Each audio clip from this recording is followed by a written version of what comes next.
Mga awit, ika-104 na kabanata. Awit ng pagpuri sa Diyos na manlilikha.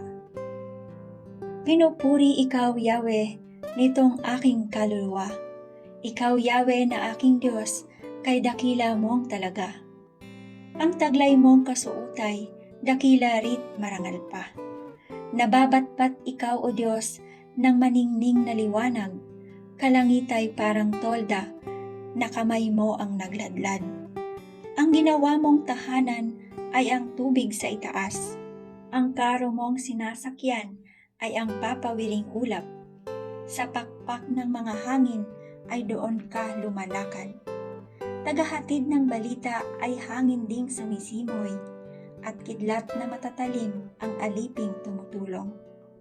Ikaw na rin ang nagtayo ng saligan nitong lupa. Matatag na ginawa mo, hindi ito mauuga.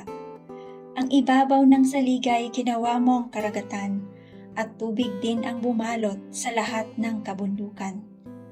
Ngunit noong magalit ka, yaong tubig ay tumakas. Nang marinig ang sigaw mo, tumilapon agad-agad. Bumuhos sa kabundukan, umagos sa kapatagan, natipon sa isang dakot, naging isang karagatan. Matapos ang ginawa mo'y naglagay ka ng hanggahan upang itong kalupa ay di na muling laganapan. Lumilikha ka ng ilog na patungong kapatagan, sa gilid ng mga burol umaagos na marahan. Kaya kahit nasa ilang ang mga hayop na naroon, maging hayop na mailap may tubig na naiinom. Sa naroong kakahuyay umaawit na masaya, mga iboy nagpupugad sa malabay nilang sanga. Magmula sa kalangitan, mga bundok ay nadilig, ibinuhos ang biyaya't lumaganap sa daigdig. Tumubo ang mga damong pagkain ng mga baka, nagkaroon ng halamang masaganang namumunga. Ano pat ang mga tao'y may pagkain na kukuha. Mayroong ubas na inumin kaya tao'y masasaya. May langis pa ng olibong nagdudulot ng ligaya, at tinapay na pagkain pampalakas sa tuwina. Masaganang nadidilig ang kahoy ng Panginoon, yaong kanyang mga sedrong itinanim sa Libano.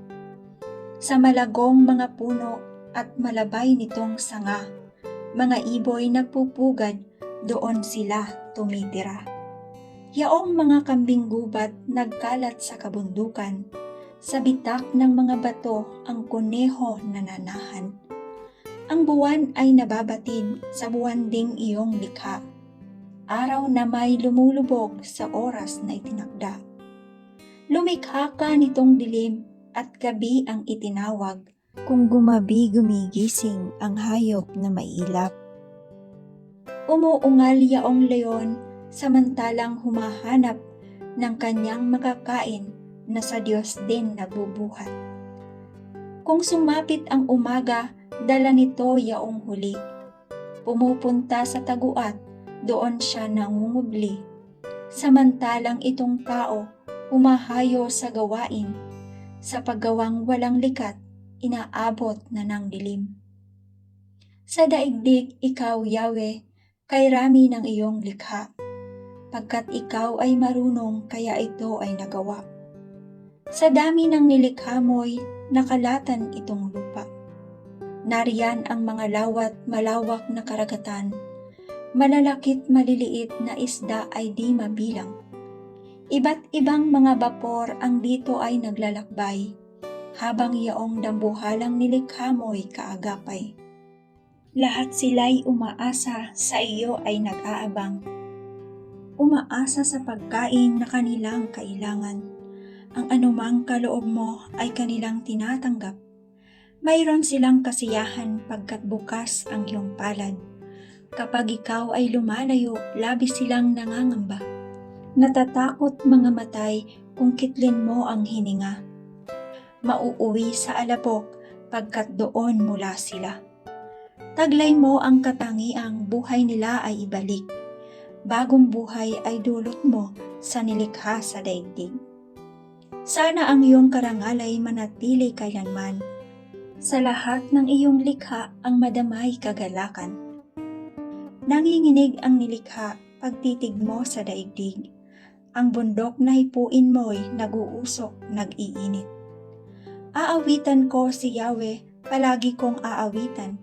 Siya'y aking pupurihin habang ako'y nabubuhay.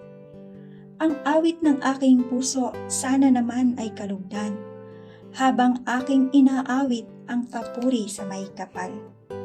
Ang lahat ng masasama sana'y alisin sa daigdig. Ang dapat ay lipulin na upang sila ay maalis. Si Yahweh ay purihin mo, kaluluwa. Purihin ang Panginoon o purihin mo nga siya.